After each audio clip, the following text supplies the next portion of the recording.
Good morning, students, and welcome back for our next class. And in today's class, we are going to start a new lesson, the age of industrialization. So, first of all, we will know what is industrialization. इसका मतलब क्या होता है? Means industrialization is a process in which the goods are produced on a mass scale and by using machines in factory. तो industrialisation क्या है? ऐसा process है जिसमें जो सामान बनते हैं बहुत ज़्यादा बनते हैं, कम समय में बनते हैं और एक ही छत के नीचे बनते हैं, जिसे हम फैक्ट्री कहते हैं। तो इंडस्ट्रियलाइजेशन में क्या होता है कि फैक्ट्री जो होती हैं बहुत ज़्यादा होती हैं और वहाँ पे सिस्टमेटिकली वर्क होता है, मशीन्स यूज होते हैं और मशीन से ही प्रोडक्शन का वर्क लिया जाता है और जो भी काम होता है वो सिस्टमेटिक होता है। Then the history of industrialisation, हम लोग आज का युग जो देख रहे हैं औद्योगिकरण का युग है, लेकिन इसका इतिहास जो है 18th सेंचुरी के शुरुआत में शुरू होता है। Means at that time in the 1730s the first factory came up in England. तो इंग्लैंड जो है देश वो इंडस्ट्रियलाइजेशन का जनक है और वहां से औद्योगिकरण की जो प्रक्रिया है प्रोसेस वो स्टार्ट हुई थी। In the 1730s the first factory came up in England and many person contributed to it. In the year 1900, E.T. Paul, a person, he published a music book and that book was The Dawn of the Century. तो उन्होंने जो किताब publish किया था उसका नाम क्या था? The Dawn of the Century।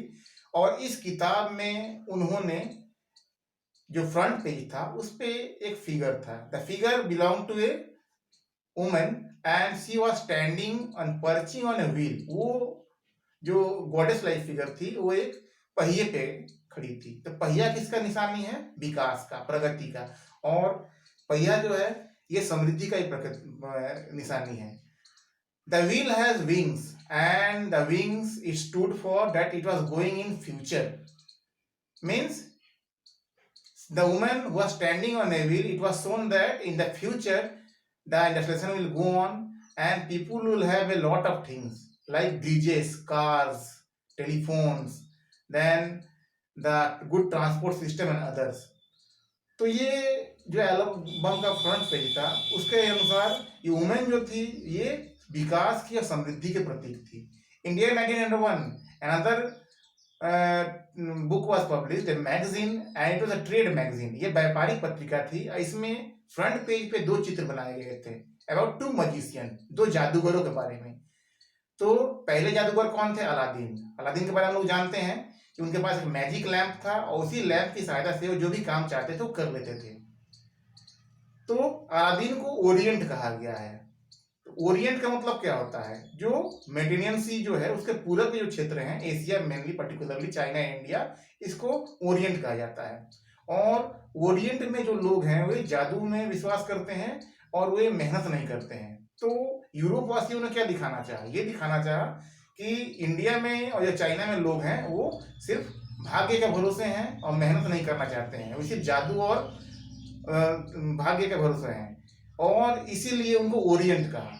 Next, the second magician was a worker who has the machines and others. He can produce the things by using the machines.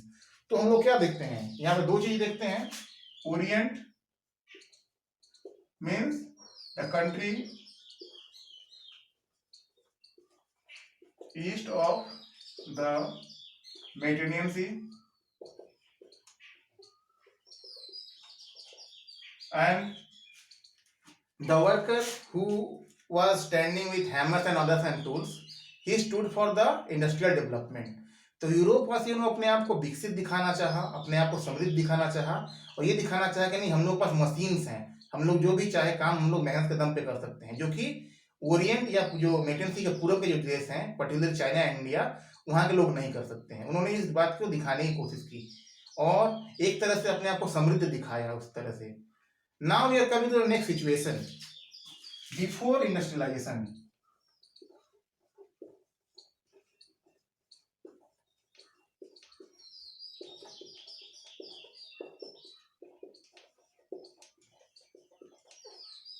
the period before industrialization was called proto-industrialization. तो मतलब औद्योगिकरण के पहले का जो समय था, मतलब मशीन्स के आने के पहले जो समय था, उसको हम लोग क्या कहते हैं? Proto industrialisation. ये वो पीरियड था जिसमें जो भी प्रोडक्शन होता था वो मतलब बिखरा हुआ था। It was scattered. Suppose cloth was to be produced,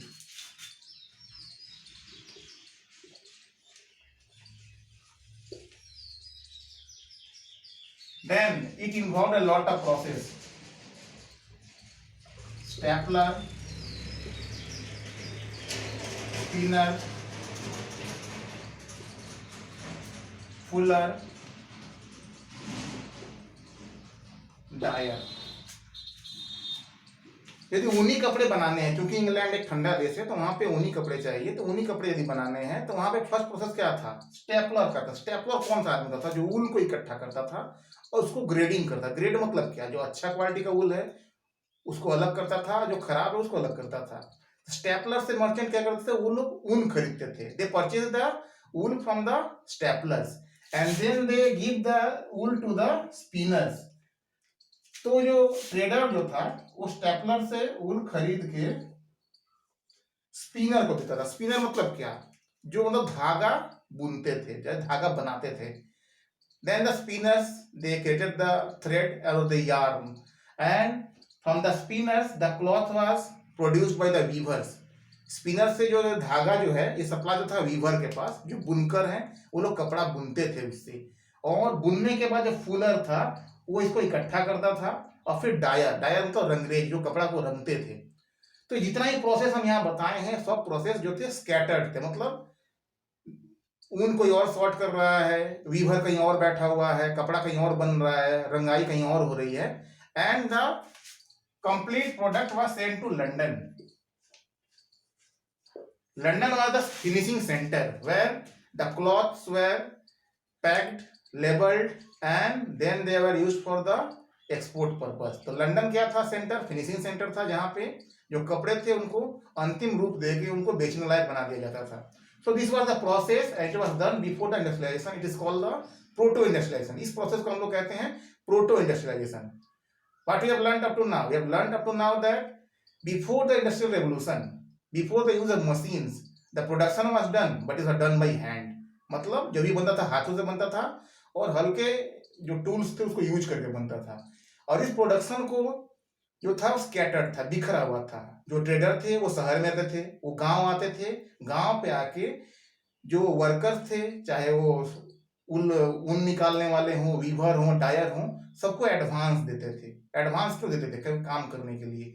और एडवांस देने के साथ ही वो अपना काम उन लोगों से कराते थे अलग अलग जगह, और फिर उसको इकट्ठा करके लंदन भेजते थे जहां पे फिनिशिंग का काम होता था, पैकिंग, फिनिशिंग जो भी था, लेवलिंग वो का वर्क होके फिर वो कपड़ा एक्सपोर्ट होता था। तो this was the process involve before the industrial revolution.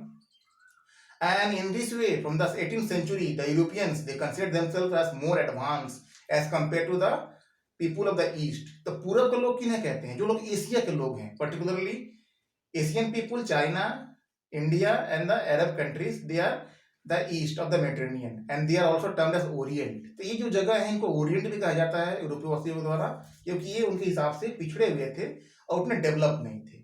So that's all for today. Thank you very much listening to me. Have a good day.